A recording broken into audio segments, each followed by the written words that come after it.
Bismillah, alhamdulillah, wa salatu wa salam ala rasulillah. Let me be clear. This debate is not about demonizing Hindus. Anti-Hindu hate is completely unacceptable. My purpose in this debate is simply to have an academic discussion about Hinduism as a religion. Hindu scriptures contain many shocking teachings against women, and we need to discuss it. But keep in mind that moderate Hindus reject these teachings and condemn their scriptures. Hindu extremists, however, refuse to disavow these shocking beliefs and practices. This matters because these scriptures inspire Hindu extremists to kill and abuse women in the millions. Consider these facts. India is the world's capital for human sacrifice, especially the killing of women and children. In the past decade alone, Hindus have committed over 100 ritualistic human sacrifices. Human ritual sacrifice is called Purushameda, and it is taught in many Hindu scriptures. India is also, sadly, the gang rape capital of the world. Earlier this year, a female Brazilian travel blogger went viral describing how she has traveled to countries all over the world, but it was only in India where she was brutally gang raped by 8 Indian men. Now, you might say that rape happens in all countries of the world, but what's unique about India is that Hinduism teaches that their highest gods engage in rape and gang rape. These teachings clearly influence some Hindus, but don't take my word for it. Studies confirm that a large percentage of the Indian population justifies the legitimacy of rape by appealing to the behaviors of their Hindu gods. The UN reports that in India, females are twice as likely as males to die before reaching the age of 5. That is a horrifying statistic. What contributes to it the most is sex-selective abortions and female infanticide. Using ultrasounds, expecting families can determine the sex of their unborn children. But in India, there's a genocide of female children being aborted in the womb. The BBC reports that between the year 2000 and 2010, 8 million female children were murdered in the womb for the crime of being girls. Indian activists also mention harrowing incidents of infanticide, where Hindu mothers are encouraged to nourish their infant sons with breast milk but kill their infant daughters by feeding them salt. Unlike Hinduism, Islam explicitly condemns the practice of female infanticide in the Quran.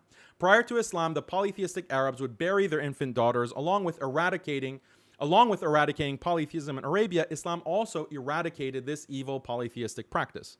There is a deep connection, unfortunately, between polytheism and killing little girls, which is why the practice thrives, unfortunately, in India. Before going further, let's outline the history of Hinduism. Hinduism began to emerge in northern India around 1500 BCE. Traditional Hinduism is based largely on Sanskrit scriptures. The oldest and most important scriptures are known as the Vedas, or Shruti texts. It's believed that the Vedas are based on supernatural knowledge revealed to ancient Hindu sages known as rishis. The Vedas are a giant compilation of many different texts revealed to many different sages over a long period of time. According to traditional Hinduism, many Vedic texts have been lost, but Hindus believe that much of the information contained in the Vedas are preserved in a second type of scripture known as the Smriti texts. Smriti is a Sanskrit word meaning what is remembered from the Vedas. There are many thousands of pages of Smriti texts. Some Smriti texts contain stories about the gods and other important Hindu figures. Others lay down Hindu laws and norms. For centuries, Hindus revered these scriptures, but by the 18th century, the British took over India, and immediately they were disgusted by Hinduism and condemned it as a vile and barbaric religion. The British blasted Hinduism for having non-scientific and immoral beliefs, like belief in astrology, belief that the earth sits atop 4 elephants standing on the back of a turtle, belief in demon-like gods who demand human sacrifice, gods who rape their worshippers, and belief that people who were reincarnated as frogs and mosquitoes. The British also argued that Hinduism was full of immoral practices that violated liberal human rights and common decency. Practices like the caste system, slavery, ritual sex with dead horses, cannibalism, burning widows, and prostituting children in temples. In reaction to the British challenge, many Hindus abandoned their religion. Other Hindus tried to defend their religion, but they didn't do this by doubling down on traditional Hinduism. Instead, they took the route of throwing most of traditional Hinduism in the trash. By doing this, they created a radical new understanding of Hinduism designed to satisfy white British sensibilities. This British-approved understanding of Hinduism is called Neo-Hinduism. Early reformist Hindus include Rammohan Roy, Swami Dayananda, and Debendranath Tagore, figures associated with the Brahmo Samaj and Arya Samaj movements. These figures broke from traditional Hinduism by denying the infallibility of the Smriti texts and permitting Hindus to reject these texts, either partially or fully. Now, Hindu reformers did believe scripture contains some wisdom, but individuals have the freedom to reject scriptures if they read something absurd or immoral. Now, we might ask, absurd and immoral according to whom? Well, the white colonizer, of course. The modern Hindu has internalized the morality of the white colonizer and can only see his own religion through British eyes. Now, if Hindus rejected most of their scriptures, then what really remains of Hinduism? Hinduism had to be completely reformulated. The most important Hindu reformer was Swami Vivekananda, who died in 1902. Vivekananda claims that most Hindu scriptures, even the Vedas, are not binding upon Hindus. Vivekananda claims that Hinduism is different from other religions because other religions emphasize the importance of scripture, but in Hinduism, the ultimate source of religious knowledge is not scripture, but rather direct mystic experience, or moksha. What is direct mystic experience? It's been proven scientifically that humans can undergo an altered state of consciousness where they feel themselves become one with the universe. They feel themselves melt away and exist outside of time. This mystic experience has been studied by cognitive science, and it can be induced through the ingestion of drugs like ayahuasca and DMT. It can also be induced through meditative chanting and sensory deprivation. Humans in all the major religions tend to attribute great spiritual significance to this neurological event. In Sufism, it's called fana. In Buddhism, it's called nirvana. And in Hinduism, it's called merging with Brahman.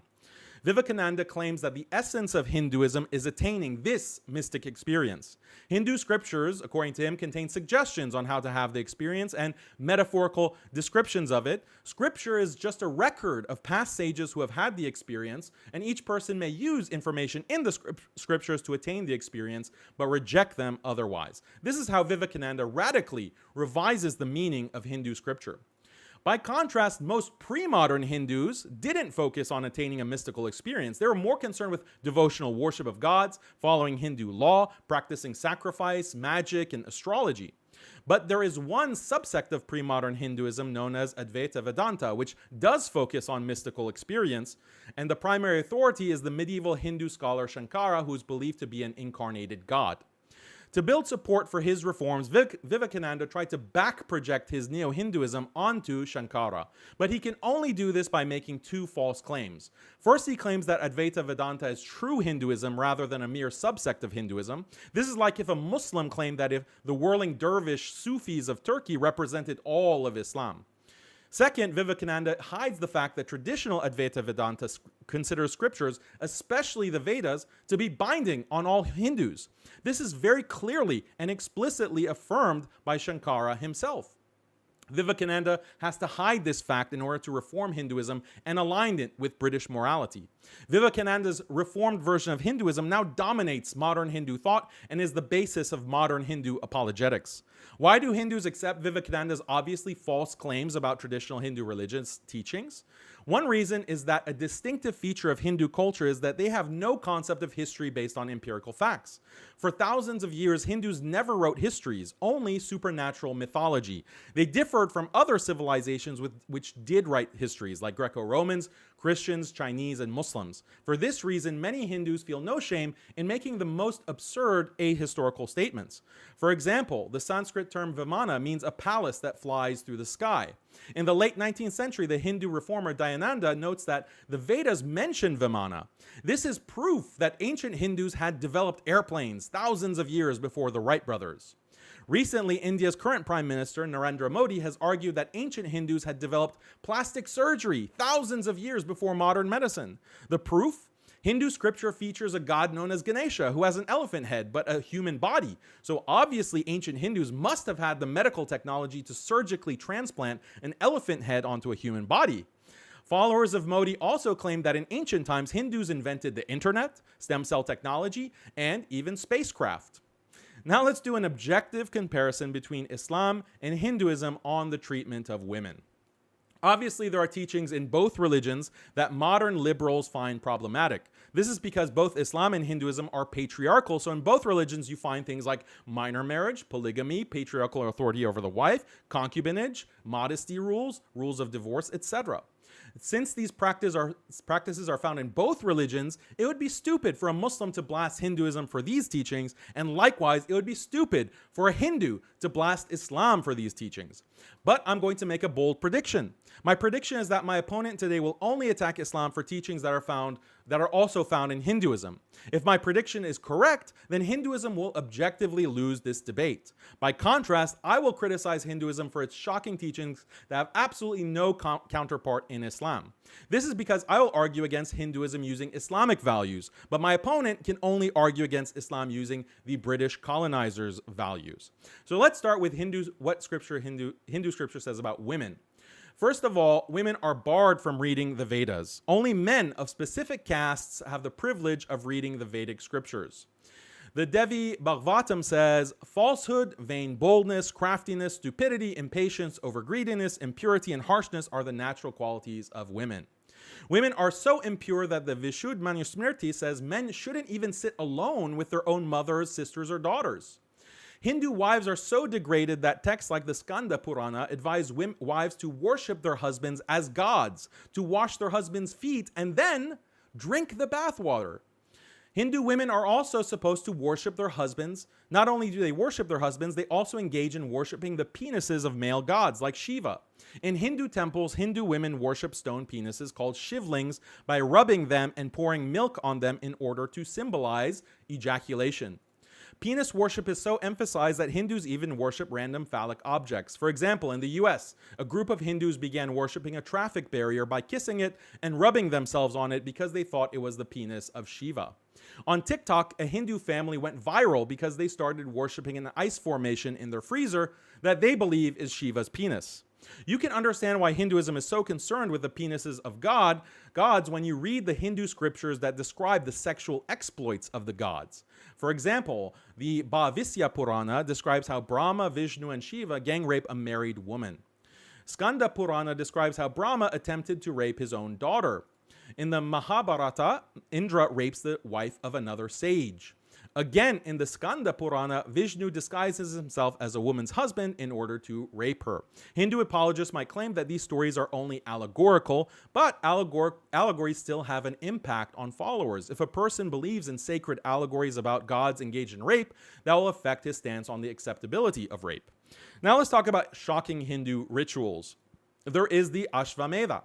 This is the fertility ritual described in Shatapatha Brahmana, where a horse is suffocated to death and then the dead horse's penis is placed into the genitals of the queen. I've already mentioned human sacrifice, which is called Purushamedha. Human sacrifice is found in the Shatapatha Brahmana, Yajurveda, and Mahabharata. Another shocking Hindu practice is Devadasi. A Devadasi performs religious dances in the temple and also has sex with people to get money for the temple. This is sacred prostitution, and Hinduism doesn't place an age limit for prostitutes, so even child prostitution is permitted. When the British first came to India, they were shocked to find Hindu temples full of little girl prostitutes. Everyone knows sati, or widow burning. Hindu scriptures encourage a widow to throw herself on her deceased husband's funeral pyre and burn herself to death. Hindu apologists quickly point out that widows are not forced to do sati, they freely choose to do it.